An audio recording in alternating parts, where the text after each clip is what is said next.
గ్రంథములో నుంచి 7వ అధ్యాయములో 14వ వచనాన్ని మన మధ్యలో ఉన్న చౌల కృపమణి గారు వచ్చి చదివినిపిస్తారు. యెషయా గ్రంథము 7వ అధ్యాయము 14వ వచనం. ఈ దినమునకి ఏర్పాటు చేయబడిన పాత నిబంధన గ్రంథం నుండి యెషయా గ్రంథము 7వ అధ్యాయము 14వ వచనమును మనము చదువుకునేవి. కాబట్టి ప్రభువు తానే యొక్క సూచన మీకు చూపును, ఆలకించుడి. కన్యక గర్భవతి అయి కుమారుని కని అతనికి ఇమ్మానుయేలును పేరు పెట్టును. కాబట్టి ప్రభువు తానే ఒక సూచన మీకు చూపును, మీరు ఆలకించండి. ఏమిటి ఆ సూచన? ఏమిటి ఆ సూచన, ఆ ఇండికేషన్ అంటే చదవండి. కన్యక గర్భవతి కుమారుని కని అతనికి ఇమ్మానుయేలు అను పేరు పెట్టును. ఏమిటి దేవుడు బయలుపరిచిన సూచన? ప్రభువు తానే ఒక సూచన మనకు చూపిస్తూ ఉన్నాడు. ఏమిటి అది? మీరు ఆలకించాలి. ఏమి సూచన అంటే, ఒక కన్యక, పెళ్లి కాని ఒక యువతి, కన్యక అంటే యువతి, ఒక కుమారుని కని అతనికి ఇమ్మానుయేలు అని పేరు పెడుతూ ఉన్నది అని ప్రభువే బయలుపరిచినట్టుగా రాయబడి ఉన్నది. మరి ఇమ్మానుయేలు అంటే కింద పుట్టినట్లు దేవుడు మనకు తోడై ఉన్నాడు. మనకి దేవుడు తోడుగా ఉండటానికి దేవుడే ఒక సూచన మనకి తెలియపరిచాడు. ఏమిటంటే కన్యక గర్భవతి అయి కుమారుని. సో ఇప్పుడు కన్యకైన మరియ కుమారుని కంది, ఆయన బాలయేసు అని 701 సంవత్సరం ముందు, యేసుక్రీస్తు ప్రభువు వారు పుట్టడానికి 701 సంవత్సరం ముందే యెషయా భక్తుడి ద్వారా రాయబడినటువంటి ప్రవచనము. అది 701 సంవత్సరం తర్వాత యేసుక్రీస్తు ప్రభువు వారు ఈ లోకంలో కన్య అయిన మరియకు పుట్టాడు. ఇది మనమందరము ప్రతి సంవత్సరము క్రీస్తునేడు పుట్టెను, కన్య అయిన మరియకు పుట్టెను అని ప్రతి ఏటా కూడా మనము ధ్యానిస్తూనే ఉన్నాం. మరి ఎందుకు ఆయన పుట్టాడు అనంటే మనకి తోడుగా ఉండటానికి పుట్టాడు. మరి ఆయన తోడుగా ఉండాలంటే, ఉదాహరణకు మనము రాత్రి ప్రయాణము చేస్తున్నప్పుడు, చిన్న చీకటిలో వెళుతున్నప్పుడు, ఆ ప్రదేశము నిర్మానుష్యంగా ఉన్నప్పుడు, అయ్యో నేను స్త్రీని కదా, నేను ఒంటరిగా వెళితే నాకు భయము కదా అని మనము ఎవరినన్నా తోడు తీసుకువెళ్ళటానికి ప్రయత్నం చేస్తూ ఉంటాం.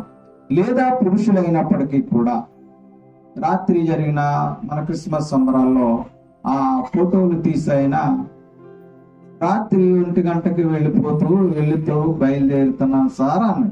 అదే నన్ను ఒక్కడ వెళ్తానంటే పర్వాలేదండి, ఒక్కడనే వెళ్తాను. కాదు, రాత్రి పూట ఒక్కళ్ళే ప్రయాణం చేయటం మంచిది కాదు. ఎవరినన్నా తోడు తీసుకుంటే అప్పుడు ఆ మైక్ చెట్టు కుర్రవాడిని ఒకరిని వెనకాల ఎక్కించుకుని వెళ్ళాడు. అంటే మనము ప్రయాణము చేసేటప్పుడు ఎవరో ఒకరు తోడుగా ఉండాలి. ఎందుకనంటే మనలను ఏదన్నా ఇబ్బంది కలిగితే, ఏదన్నా కష్టం వస్తే, ఏదన్నా సమస్య వస్తే మనలను అంటిపెట్టుకుని ఉంటూ మనలను కాపాడటానికి. అందుకనే ఆయన మనకు తోడుగా ఉండటానికి కన్య అయిన మరియ గర్భమందు పుడతాడు అని ఆయనే పుట్టటానికి ముందు 701 సంవత్సరాలకి ఆయన ప్రవక్త ద్వారా బయలుపరిచి ఉన్నారు. మరి అలాంటి ఆయనకు కొన్ని లక్షణాలు ఉండాలి కదా. ఇప్పుడు మనము చీకటిలో వెళుతున్నప్పుడు 2 సంవత్సరాలు 1 సంవత్సరం పిల్లోని తోడుగా తీసుకెళ్తామా? వెళ్ళగలమా? అంటే మనకు తోడుగా వచ్చాయనికి కొన్ని లక్షణాలు కానీ, కొన్ని బలవంతమైనటువంటి వ్యక్తి కానీ, ధైర్యవంతుడైనటువంటి వారిని, అలాంటి వారిని మనము తోడుగా తీసుకువెళ్ళాలి. అంతేగాని పాకి పిల్లవాడిని, తోడుతో నడిచి చిన్న బిడ్డను తీసుకుని తోడుగా వెళ్ళగలమా? ఆ బిడ్డను తీసుకెళ్తే మళ్ళీ మనకి ఇంకొకరు తోడు రావాలి, ముగ్గురు. కానీ మరి మనకు తోడుగా ఉంటానన్న దేవుడికి కొన్ని లక్షణాలు ఉండాలి కదా, ఉంటేనే కదా మనకు ఆయన తోడు. చూడండి, యెషయా గ్రంథము 9వ అధ్యాయంలో 6వ వచనంలో, మనకు శిశువు పుట్టెను. ఏలయనగా మనకు శిశువు పుట్టెను. ఎందుకంటే 701 సంవత్సరాల క్రితమే సెలవు ఇచ్చేసాడు పుడతాడని, కన్యక గర్భంలో పుడతానని. పుట్టెను, ఇప్పుడు శిశువు పుట్టెను. కుమారుడు అనుగ్రహింపబడెను. మనకి కుమారుడు అనుగ్రహించబడెను. ఆయన భుజం మీద ఏమున్నది? రాజ్యభారం ఉన్నది. రాజ్యము, ఈ లోక భారమంతా కూడా ఆయన భుజం మీద ఉన్నది. చదవండి. ఎవరండి ఆయన? 1 ఆశ్చర్యకరుడు, 2 ఆలోచనకర్త, 3 బలవంతుడైన దేవుడు, 4 నిత్యుడగు తండ్రి, 5 సమాధానకర్త. ఎన్ని వచ్చినాయి చెప్పండి? ఆయన లక్షణాలు 5 వచ్చినాయి. చూడండి, చాలా మంది ఇంటి మీద స్టార్ పెట్టాలండి, అవసరమా అండి? ఎక్కడన్నా బైబిల్లో ఉందండి అంటారు. నిజమే, బైబిల్లో లేదు, బైబిల్లో లేదు స్టార్ పెట్టమని. కానీ స్టార్ ఏం చేస్తుందండి? స్టార్ ఉందా లేదా బైబిల్లో? స్టార్ ఏం చూపించింది? దారి చూపించింది కదా. రాత్రి మనం విన్నాం, ఏం చూపించింది? నక్షత్రము దారి చూపించింది, యేసుక్రీస్తు ఎక్కడున్నారని. అది చూపించుకుంటూ వెళ్ళి ఆయన ఎక్కడైతే ఉన్నారో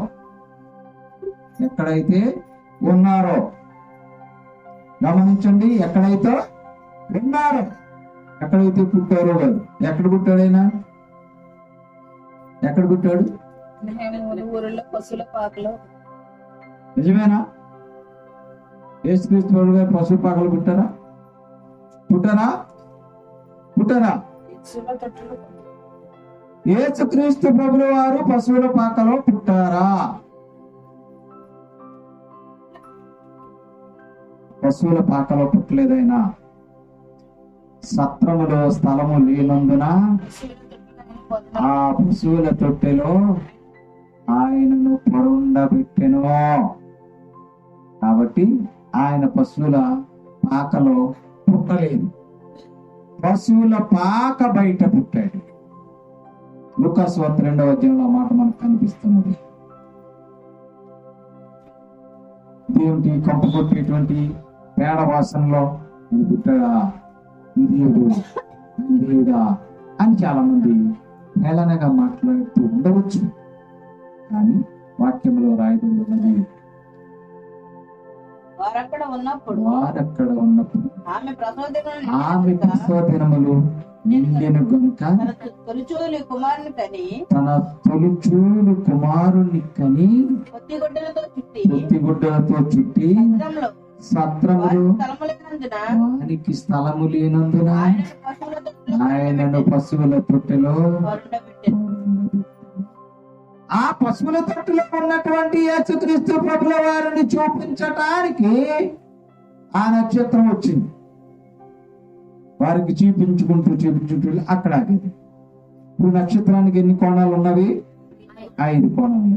ఇప్పుడు ఈయన యెషయా గ్రంథం 9వ అధ్యాయంలో 6వ వచనంలో ఆయనకున్న లక్షణాలు ఎన్ని? 5 లక్షణాలు. అంటే ఆ వెలుగును చూపించినటువంటి నక్షత్రానికి ఉన్న 5 కోణాలను, యేసుక్రీస్తు ప్రభుల వారికి ఉన్నటువంటి 5 లక్షణాలను మిళితము చేసి నా రక్షకుడు పుట్టాడు, మా కొరకు పుట్టాడు, కాబట్టి మేము ఈ యొక్క సువర్తమానము మీ అందరికీ తెలియపరుస్తున్నాం అని చెప్పడానికి పైన స్టార్ పెడుతున్నాం. అంతే తప్ప ఇదేదో నామకార్థంగాను ఏదో ఆచారంగాను ఈ స్టార్ పెట్టడం లేదు. ఓకే ప్రియులారా, ఇప్పుడు ఈయనకున్నటువంటి లక్షణాలు 5లో మనం చూసాము. 3వ లక్షణం, ఈయన ఎవరంట? బలవంతుడైన దేవుడు. ఇప్పుడు మనం చీకటిలో వెళుతున్నప్పుడు మన మీదకి ఎవరన్నా దాడి చేయడానికి వచ్చారనుకోండి, సీపుల్ లాంటి వ్యక్తి వచ్చి వారి మీద తిరగబడతారా? బలంగా ఉండాలి. బలంగా ఉంటే ఏంట్రా మా చెల్లెలు కామెంట్ చేస్తున్నాం, ఏంట్రా మా అమ్మ మీద కామెంట్ చేస్తున్నాం అని ఈ బలవంతంగా ఉన్నవాడు ఆ కామెంట్ చేసేవాడిని లేకపోతే దాడి చేసేవాడిని తిరగబడటానికి శక్తి సామర్థ్యాలు కలిగి ఉంటాడు. అందుచేత అలాంటి లక్షణాలు ఉన్నవారినే మనము తోడుగా తీసుకువెళ్ళాలి. ఆ లక్షణాలు ఎవరికి ఉన్నాయి? ఇప్పుడు యేసుక్రీస్తు ప్రభుల వారికి ఉన్నాయి. అందుకని ఆయన 701 సంవత్సరాల క్రితమే కన్య గర్భంలో పుట్టుతాను, ఆ పుట్టిన ఆయనకి పేరు ఇమ్మానుయేలు అని, ఆ ఇమ్మానుయేలు అనే పేరుకి అర్థమో మనకి తోడుగా ఉంటాడు అని. మరి తోడుగా ఉండే దేవుడు, ఈ లోకంలో పుట్టిన దేవుడు,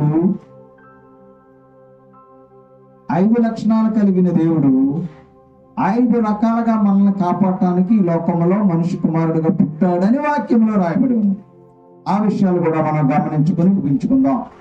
ఈ యోహాను పత్రికలో, మొదటి పత్రికలో 3వ అధ్యాయంలో 5వ వచనాన్ని చదువుదాం. 3వ అధ్యాయంలో 5వ వచనం, పాపములను తీసివేయుటకై ఆయన ప్రత్యక్షమాయను. ఎందుకండి?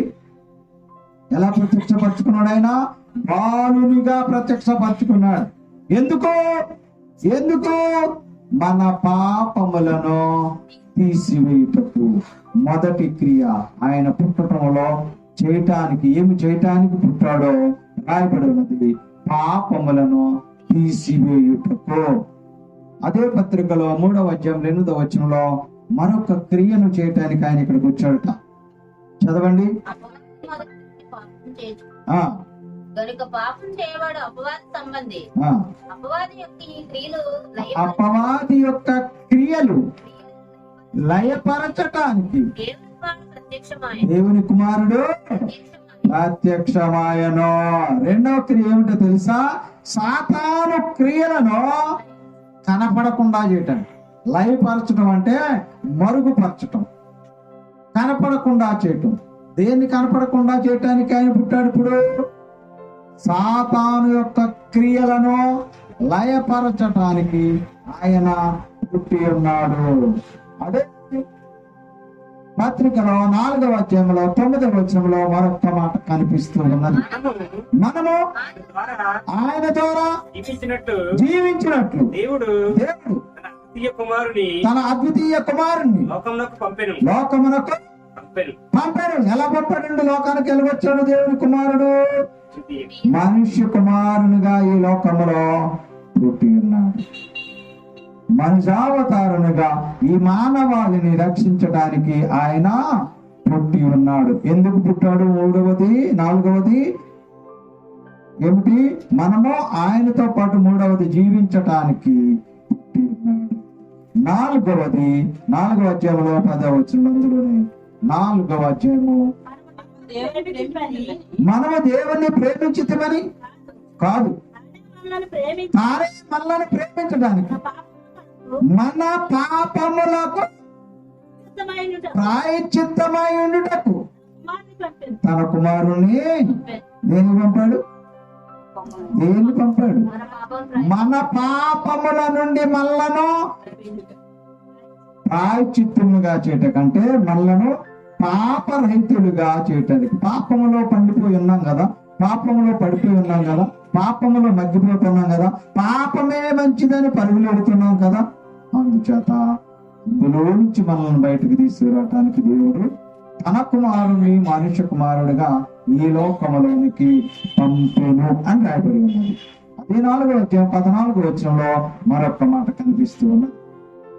మరియు ఆ తండ్రి తన కుమారుణ్ణి లోకరక్షకుడుగా పెంచుటకు ఏం చేశాడండి?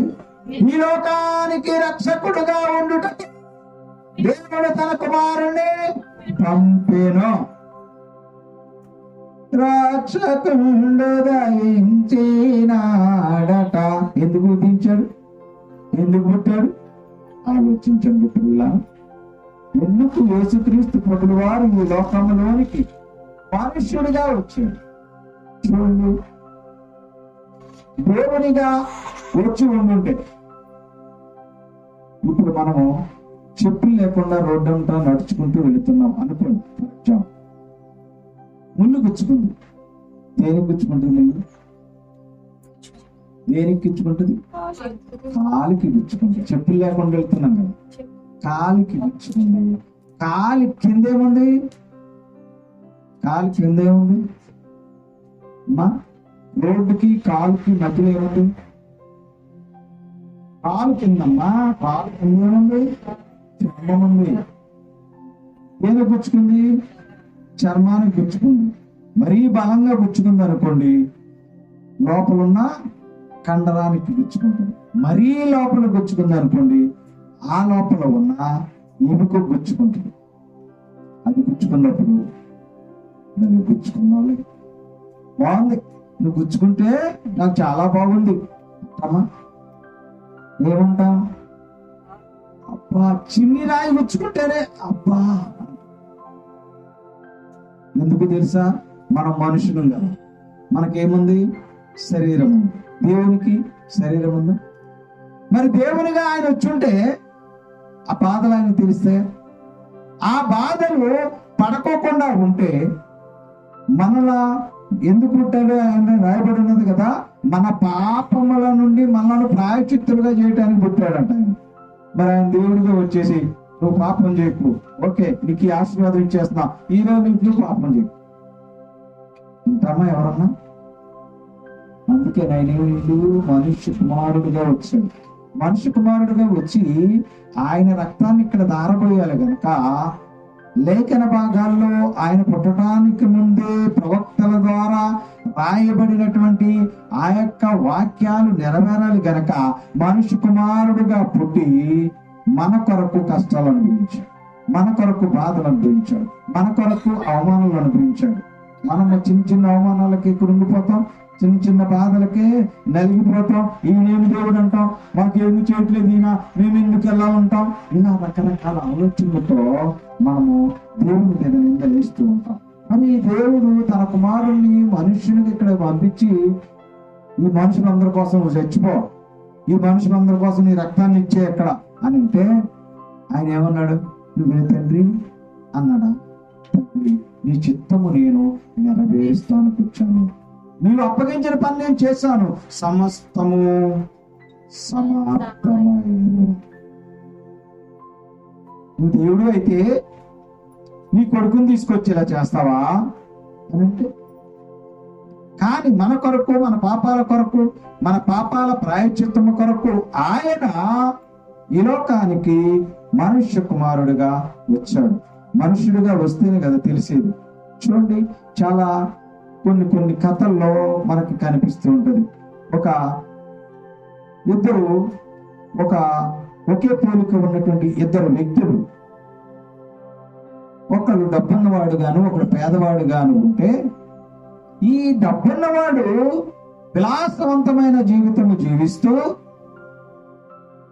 రకరకాల పందాలతోటి వ్యసనాలతోటి బ్రతుకుతూ తన జీవితాన్ని వెల్లపిస్తున్నప్పుడు, ఈ పేదవాడు నేనెందుకు ఇలా పేదవాడిగా పుట్టాను, ఈ పేదవాడి దగ్గర తల్లిదండ్రులు ఉన్నారు, ప్రేమ ఆప్యాయతలు ఉన్నవి, కానీ డబ్బు లేదు, వేసుకోవటానికి సరైన బట్టలు లేవు, తినటానికి సరైన తిండి లేదు. ఆ డబ్బున్న వాడి దగ్గర ప్రేమ లేదు, డబ్బున్నది, బట్టలు ఉన్నవి, అన్నీ ఉన్నాయి, ధనం ఉంది, ధాన్యం ఉంది, ఆస్తి ఉంది, అంతస్తు ఉంది. వాడి దగ్గర తల్లిదండ్రులు లేరు, ప్రేమానురాగాలు లేవు. ఒక రోజుని వీళ్ళిద్దరూ తారసపడినప్పుడు, మనం ఇద్దరం ఏంటి ఒకేలాగున్నాము, ఎందుకు ఇలాగున్నామంటాం మనం? ఏమో, మనుషులను పోలిన మనుషులు ప్రపంచంలో 7 ఉంటారు కదా, అలాగున్నారేమో, లేకపోతే మన పూర్వీకులు చుట్టాలేమో, ఒకవేళ మన యొక్క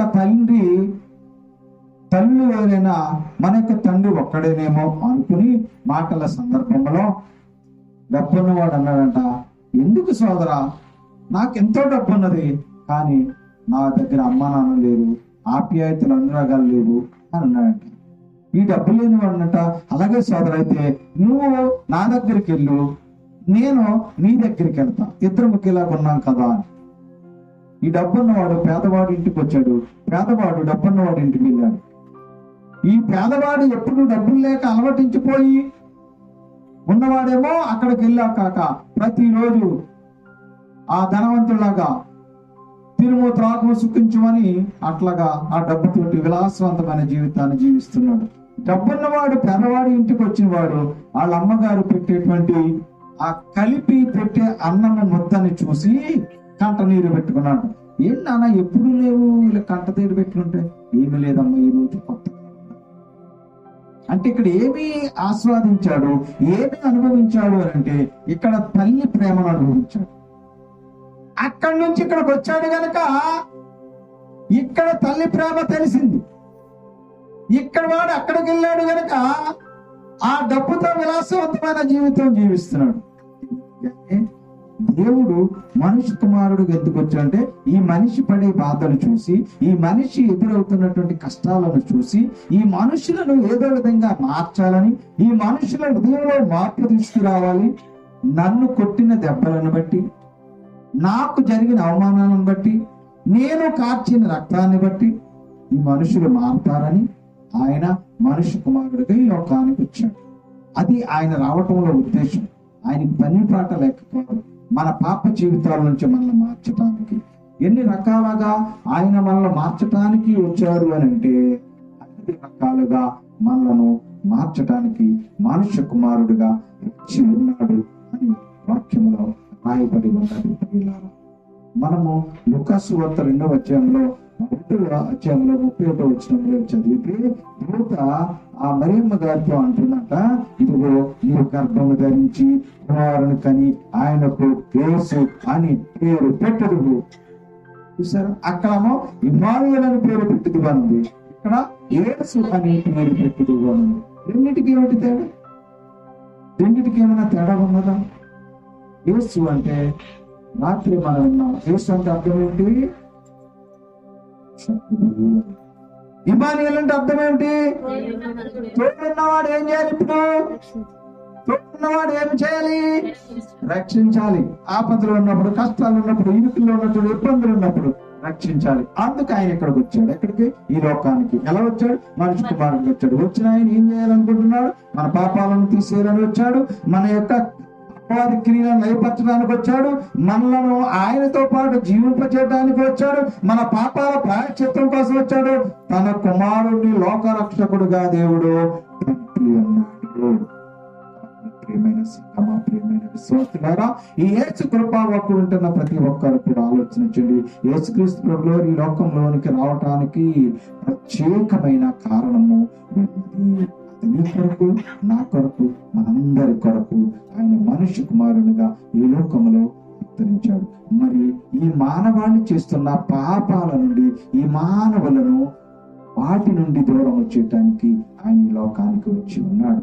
కావున ప్రియమైన సంగమా, ప్రియమైన విశ్వాసులారా, ఇప్పుడైనా ఇక నుంచి నేను కూడా ఆయన వచ్చిన ఉద్దేశాన్ని నెరవేర్చాలంటే మన ఆలోచన, మన నడవడిక మారాలి. మన పాప జీవితం నుంచి మనం విడుదల పొందాలి. అటు ఇటుగా మనమందరము కూడా ప్రార్థనా పూర్వకంగా ముందుకు కొనసాగుతూ దేవుడు మనకి అనుగ్రహించాలనుకున్న దీవెన ఆశీర్వాదాలకు మీరందరూ పాత్రులుగా మిగలాలని మీకు తెలియపరుస్తూ ఈ నా మాటలను ముగిస్తూ ఉన్నాను. దేవుడు ఈ వాక్యమును మనందరి వెనికిడిలో గాక. మీ అందరికీ నా వందనాలు.